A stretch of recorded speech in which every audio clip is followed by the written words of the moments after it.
Halo anak-anak semuanya, apa kabar nih kalian semuanya? Bu Ika berharap anak-anak tetap selalu semangat dan tetap selalu sehat dan selalu menjaga protokol kesehatan ya. Di video pembelajaran hari ini, kita akan belajar bersama-sama di tema 3, subtema 3 pembelajaran kedua. Ayo anak-anak, kita belajar dengan semangat.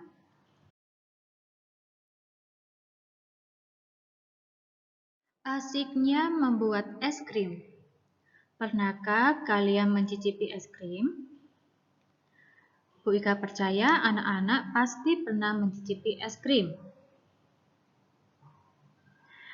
Rasa es krim bermacam-macam.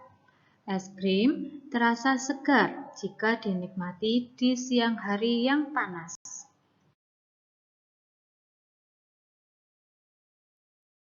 Nah, anak-anak bisa melakukan percobaan sebagai berikut. Nah, percobaan ini anak-anak bisa melakukannya dengan secara berkelompok. Alat dan bahan yang perlu disiapkan adalah 2 buah kantong plastik dengan perekat atau zipper. 1 berukuran besar dan 1 lagi berukuran sedang. Handuk kecil atau sarung tangan. Kemudian 300 ml krim segar atau susu atau santan. Kemudian 2 sendok makan gula pasir, 6 sendok makan garam batu, dan 2 mangkuk es batu berbentuk dadu.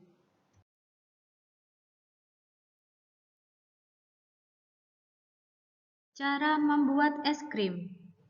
Yang pertama, campurkan susu atau santan segar dan gula ke dalam kantong plastik yang berukuran sedang. Rekatkan ujung plastik dan pastikan plastik benar-benar rapat.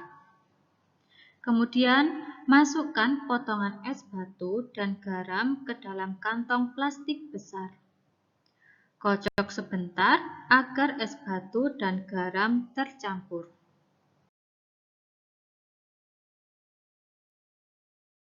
Masukkan kantong plastik sedang yang berisi susu atau santan ke dalam kantong plastik besar yang berisi es batu dan garam.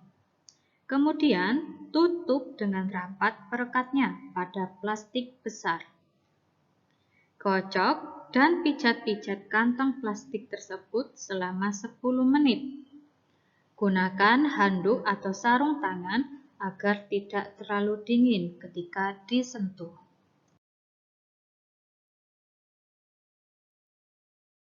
Keluarkan kantong plastik sedang. Kemudian bersihkan atau lap dengan kain untuk menghilangkan garam yang menempel. Buka kantong plastik tersebut dan tuang ke dalam gelas atau mangkuk saji. Es krim siap dinikmati. Nah, itu tadi langkah-langkah membuat es krim. Anak-anak bisa membuatnya bersama orang tua kalian di rumah.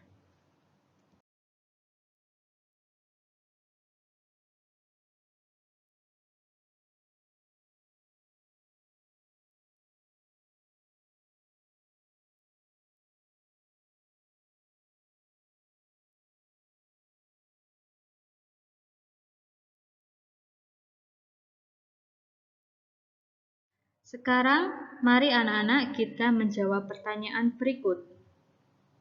Apa wujud susu atau santan di awal pembuatan es krim? Wujud susu atau santan di awal pembuatan es krim adalah cair. Kemudian, apa wujud susu atau santan di akhir pembuatan es krim? Wujud susu atau santan di akhir pembuatan es krim adalah padat. Selanjutnya, sebutkan perubahan wujud yang terjadi pada pembuatan es krim. Pada pembuatan es krim terjadi perubahan wujud dari cair menjadi padat atau membeku. Mengapa membutuhkan es batu pada pembuatan es krim? Es batu dibutuhkan untuk membekukan es krim.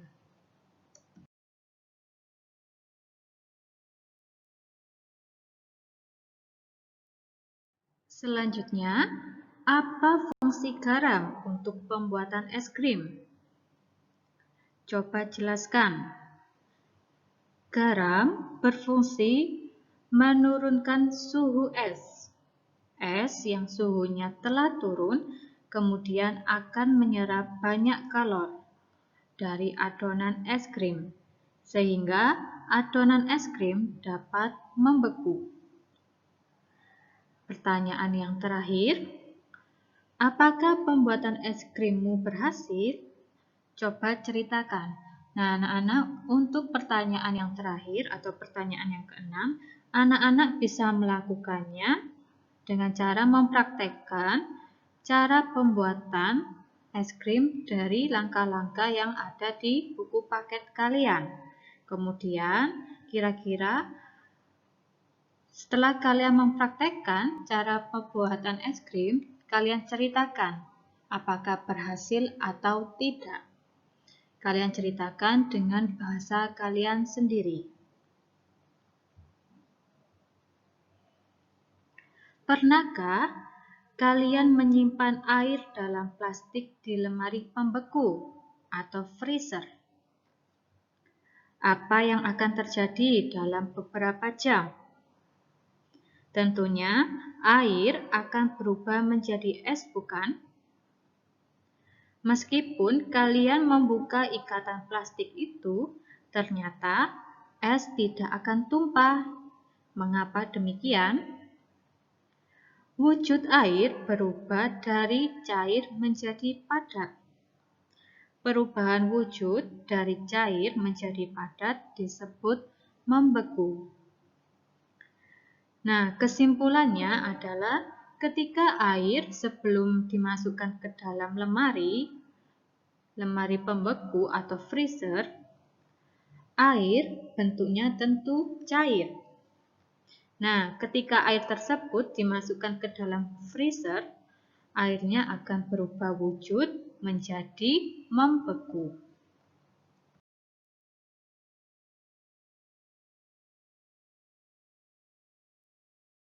Kalian telah mengerjakan pembuatan es bersama kelompok kalian atau keluarga kalian. Adakah pembagian tugas di dalam kelompok? Dengan pembagian tugas, pekerjaan menjadi mudah dan ringan. Begitu juga di sekolah. Siswa di sekolah ada peran masing-masing. Contohnya di SD Nusantara, tempat Siti dan teman-temannya bersekolah.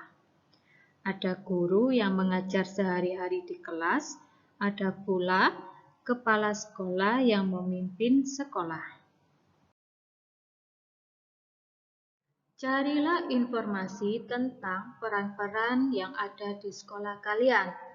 Selain peran siswa, isikan hasilnya pada tabel berikut ini. Nah, di sini Bu Ika memberikan contoh peran guru.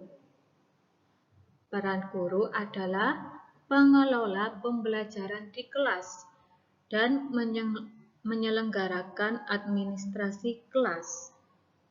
Nah, di sini anak-anak bisa mencari informasi peran yang lainnya yang ada di sekolah kalian. Kemudian anak-anak bisa melengkapi tabel berikut.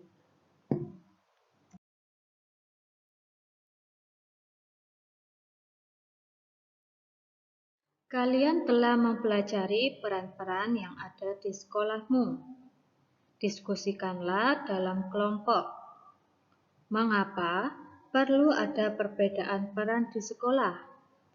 Apa yang terjadi bila di sekolah hanya ada kepala sekolah? Bagaimana bila tanpa ada bagian yang lainnya? Perbedaan peran di sekolah sangat penting karena perbedaan peran di sekolah akan memudahkan dalam pelaksanaan tugas masing-masing di sekolah. Jika hanya ada kepala sekolah saja, maka kegiatan belajar mengajar tidak bisa berjalan dengan lancar. Jika hanya ada guru saja, tentu tidak ada yang mengatur seluruh kegiatan di sekolah. Dengan adanya perbedaan peran, setiap orang memiliki peran yang sesuai dengan kemampuan mereka dan bisa saling melengkapi dengan peran yang lainnya. Demikian tadi anak-anak pembahasan kita hari ini.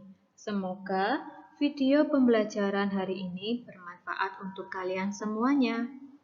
Sampai jumpa lagi di video pembelajaran selanjutnya. Tuhan Yesus memberkati.